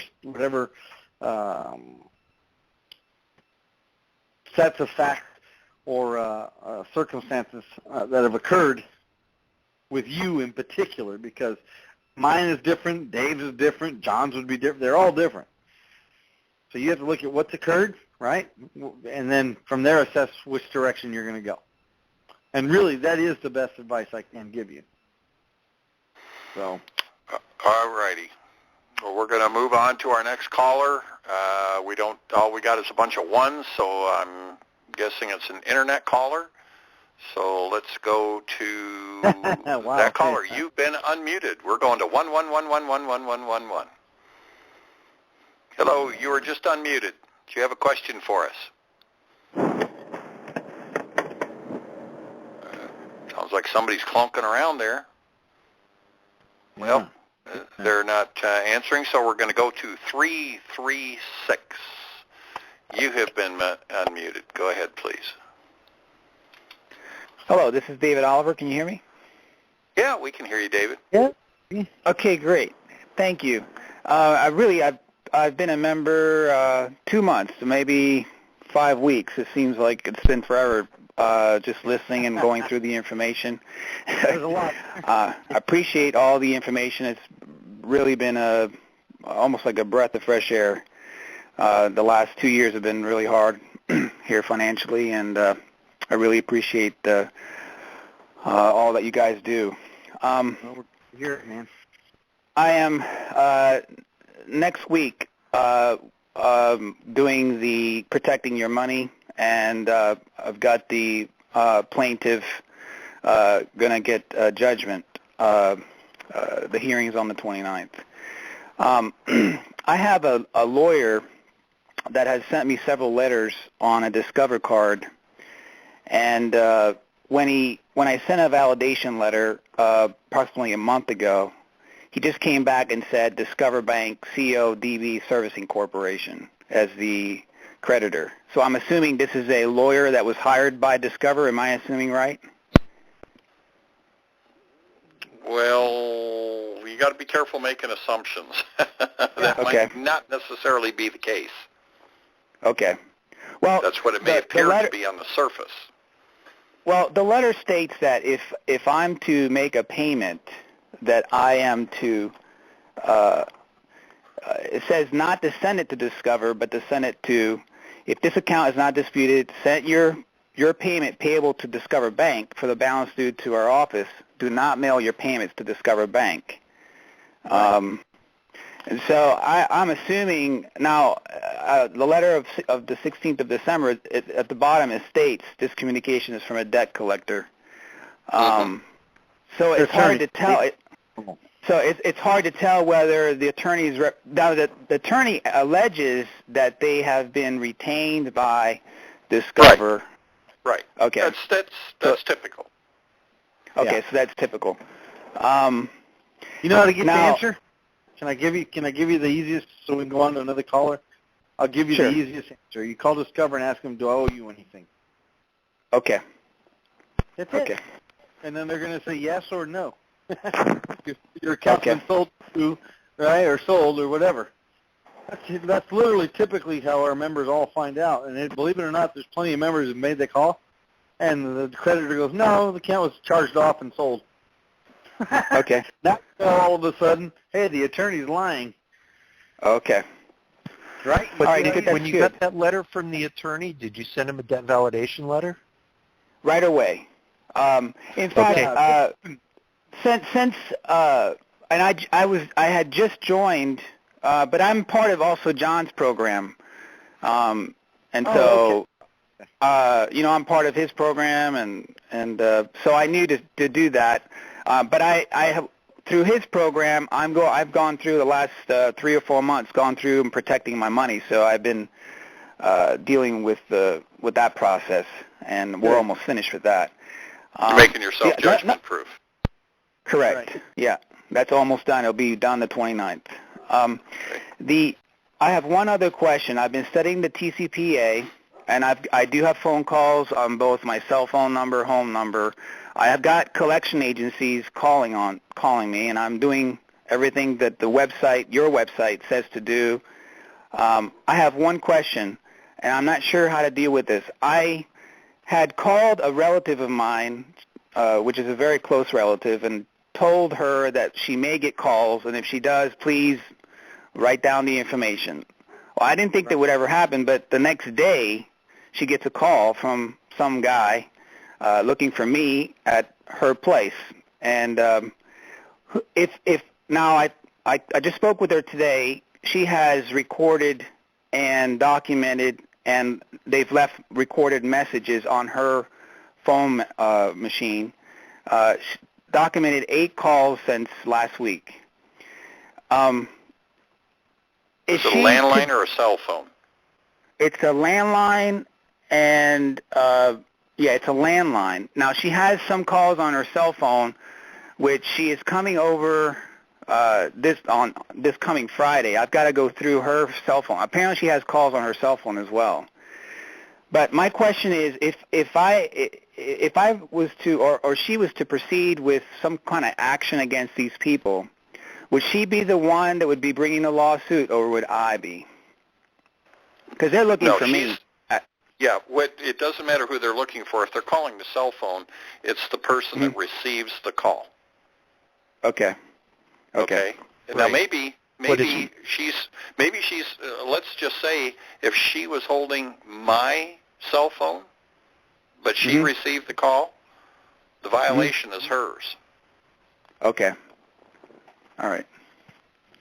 Right. So if they're calling the home number after she's told them not to call, and they keep repeatedly calling for me at her number, They're allowed to call call her one time looking for you. Okay. Right. All right, well, they've called her 7 times. Then it becomes an FDCP violation for you, FDCPA. For me or her? For you. You can sue because they've called her more than once. They can call once for locational information, and if she's told them not to call, she's got violations against them, but you've got a violation against them for FDCPA. Okay. All right. And if they've disclosed information, it just bolsters, if they say, well, he owes, can you get I forget what she is, your mother or whatever. If you can get him to call, he owes us money, and we need to talk to him, and we don't want to take him in. Well, if they've disclosed information, you've got more violations. You only get to collect one time, but it just bolsters your complaint. Well, they told her, because she asked them how they got her number, and they told her that some story about them being able to see what numbers I call, and I don't know. It just seemed odd. Anyways. No. Can you say lie? Can you say lie? Yeah. So, we have your phone, lady. So, Yeah, it's anyways, I appreciate your help and your encouragement, and I'm just going to keep studying. I ordered a book that you guys recommended. I'm expecting to get it tomorrow. I think it's supposed to be coming in a couple of days here, just to get more studying. Which one is it? Done.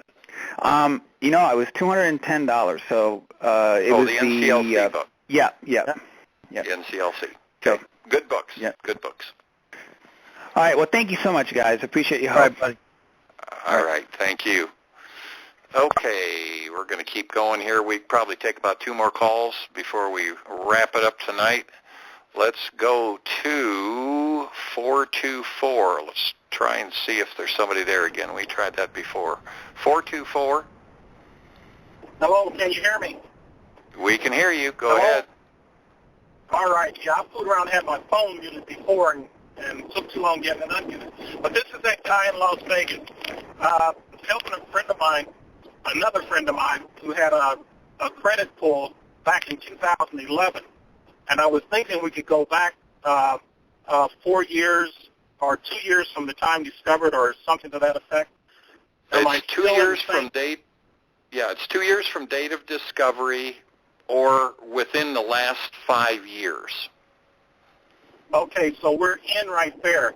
NCO sent him we put in a lawsuit or intent to sue in reference to that. NCO responded with the lawyer responded with some cases and I read them. It had something to do with judgment. Well, this wasn't a judgment. And so as I'm reading through it, they sent a ledger showing the account that he had with the telephone company. But the killing thing about it is they showed cell phone calls on it.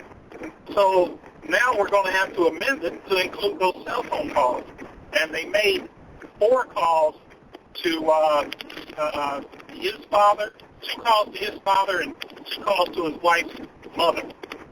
So listening to that last call, I know we can do the TCPA for at least 2, but what about the parents that were called twice? Can he just bill them one time each? Can we, claim TCPA? Now, you're talking about they were calling him for location information? The parents? They called, right, twice. 2 Okay, calls. they can only call somebody for location information one time. Right. Well, they did 2 calls to the house, 1 to the cell phone, 1 to the house on his wife's side, and 1 to the cell phone and 1 to the house on his side, the husband's side.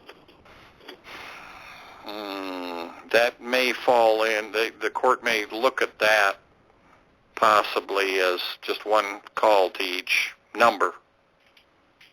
So that would be within the regulations. All right, so then I'm just looking at calls.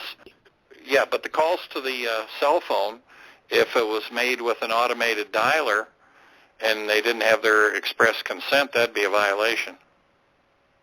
That's right, and that's exactly what they were. Now, that was in 2011, so I'm still within time, right? Statute of limitations on TCPA is 4 years. Right, okay, so we're good there. All right, so looking at three things then, 2, TCPA, and then the credit pull. So either way, we got to burn them on at least twice. Yeah, sounds like fun to me. Yeah. Oh, it's starting to get a lot like Christmas. It's awful early in the year to celebrate Christmas, but you'll take Christmas in January or February anytime, right? Hey, this is Vegas, baby. Are you sure it stays in Vegas? Whatever happens in Vegas never happened. Exactly. Yeah. There you go. All right. Well, I take care of you. We got to see if we can get another caller in here. Thank you very much. I'm out. All righty. Thanks much. Appreciate it. Okay. Let's go back here. I think we got 708 again. Hello? 708, you were unmuted. Guys, can you hear me? Yep, we can hear you. Go ahead. Hi, this is Rodney. How are you doing? Just have another quick question for you. Where did it go? Okay, right here. My daughter, accounts receivable management, they've been calling my home now. Looking at my call log, we're up to 25 calls, not counting last week, so probably 30 calls to my home, even though I did update my outbound message stating for emergencies only, and I gave my daughter's cell phone. They have still never called her. The last maybe 10 to 15 calls have all been automated calls. When I pick up, it just hangs up. And I have one call to my cell phone. So my question is this. Are they allowed one initial call to your cell phone for even informational purposes? Nope. Nope. So I've got them for that, and then I can go after them for one claim only for the FDCPA. Well, if they're still calling. They're still calling. Okay. Well, then you know what I think I'd do if they're still calling? Mm-hmm. Sit back in my easy chair, because you never know when they might get stupid. And call the cell phone again? Uh-huh. Well, I can't do anything as long as you're still getting calls, there's still activity. They're still trying to do something. So give them a chance to, stick their tongue out and step on it. Okay, because I still pick it up, but every time it's no longer a live person. It's always automated. Uh-huh. And it just hangs up. But I can't go after them for a claim for the home, no matter how many calls. Not even with intent to harass by letting the phone ring multiple times? No, they'd have to make multiple calls a day. In some cases, they do. How many is multiple? 2? 2 to 3. Well, I think 3 a day could be considered harassment. Yeah, especially when they keep doing. Yeah, I've got at least several days of 3, but most are 2 a day. Yeah, I think you got a reasonable basis for an FDCPA there for harassment, don't you, Jesse? Absolutely. But remember, if you put in harassment, no, it's okay under the FDCPA if you put in harassment, because you're only going to get one anyway unless you prosecute separately. Yeah, you're fine. Yeah. Okay. So one for the but as long as you got active calls, I wouldn't be looking to move too quick on it. I mean, you got a big long statute of limitations, plenty of time to deal with it, and then, like I said, maybe they get tired, they don't get anything there, and they get stupid and start calling the other phone. Well, let's try this other one again. All right, great. And I've had her mail off as of today the dispute letter, so because the deadline is tomorrow, so she got it off in the mail today. Okay, Within the 30 days? Yeah, 30 days is tomorrow, so she mailed it off today. Yeah, So and it's a good idea. Don't push those limits like that. The sooner you send it out, the better off you are. Okay. In most Thank you. cases. I'll make a note of that. Sure. Now, LexisNexis and Safeco. Just a general question. I recently received from LexisNexis one response to the Bank of America / Countrywide inquiry date back in March of 11. They never answered any specific question as to the agent, address, anything. All they said was due to the age of the inquiry, they will have it removed. So I'm using that as my initiative to move forward with one more motion for amendment of my complaint to add in now the credit reporting agencies. While they're still trying to pursue me for a 12B6 failure to state a claim dismissal, here's my initial question. I think I'm doing great thus far based on the willful and statutory. But I do have in my possession two Capital One and I believe the other one is Citibank credit card denials, which clearly list number of inquiries as the reasons for one of the many reasons why they denied me that credit card. Could I or should I introduce this in the next amended complaint to say both statutory as well as negligent and showing these two examples as actual damages, or would that just mess me up? That's a good question for Larry, I think, isn't it? You said statutory and negligent. You mean willful and negligent? Yes, willful and negligent. Okay. I mean, you certainly could, and that's pretty good proof, but, ultimately, how much is that worth? Yeah, good point. They delayed your getting a credit card for, let's say, 3 months. Is Yeah. that worth $1,000 or $100,000 or? So, yeah, I'd go ahead and plead it. I wouldn't expect too much out of it. Yeah, I guess for me it was fair that more you have a direct correlation to actual damages, which you do here. Yeah, and that was my reason for asking, because I can then finally show actual damages that'll put that whole 12B motion aside, as now we got to get back to moving towards a 26F to see if there is a permissible purpose. And with them removing Countrywide, because there was no name of Bank of America in the LexisNexis database or on any of my credit reports from all three of the agencies. But that's what they're raising as the actual end user who ordered the credit report. Well, my argument was, well, nowhere does it say that. It only says Countrywide, so give me more information on Countrywide, and they couldn't or didn't, and then they just removed the inquiry. So I feel it kind of strengthens my case, but they will still have to do their part to say, well, let's subpoena them, Bank of America or Countrywide, and see if they come forth with any information. So I'm thinking I'm looking pretty good. And this has been going on for over a year now, so I'm thinking we got to be getting close. Could be getting interesting. Okay, so I'll go ahead and put forth the amendment and introduce these two and see what happens and keep you guys posted. Thank you for everything. All right, you bet. Thank you, Rodney. Good night. Okay, we're going to wrap things up tonight.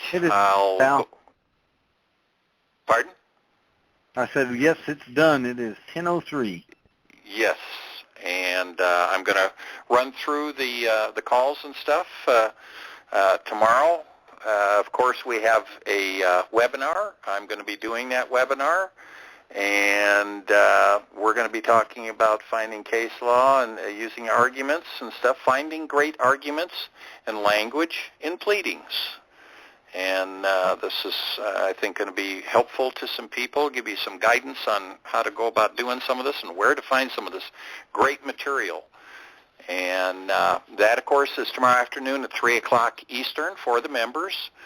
Then tomorrow night is Terry's call. That starts at 8 o'clock Eastern. And if you're not on Terry's mailing list, please send your email reminder or your email request, I should say, to queensongbird@gmail.com. Simply say, I'd like to be on the list. She'll get you on there. Don't do it tomorrow. Do it tonight, please, as soon as we wrap up here. Then, of course, on Monday, we have Dallas Death Discussion, and that is on TalkShoe. I've stayed on TalkShoe with that. That is, the PIN number is 54318. That starts at 9 o'clock Eastern. And come June, we're going to be 5 years doing that. It's just hard to believe. And we do that as a support call to what we're doing here. So again, I want to say what I've said so often. These calls are not a substitute for being a member. These calls are meant to help you fit the pieces of the puzzle that are in the website together when you have some questions, but it's not a replacement for it. There's far too much information there for us to ever begin covering on the calls. But we encourage you to go back and listen to the archives of all of these calls because there's a virtual wealth of information. Every single call since the beginning of all of our calls is all archived. So it's out there for you to take advantage of. The other thing is, of course, we don't have an advertising budget. Word-of-mouth advertising and you telling other people wherever you go that this is out here for people's benefit. The help is here. All they have to do is come and join us. So with that said, thanks to everybody for joining us tonight. Jesse, you got any last words? Oh, man, just God bless everybody. Have a great week, and we will see you tomorrow. All righty. Good night, Good night, everybody. Yes, good night. Great night. Thanks, David.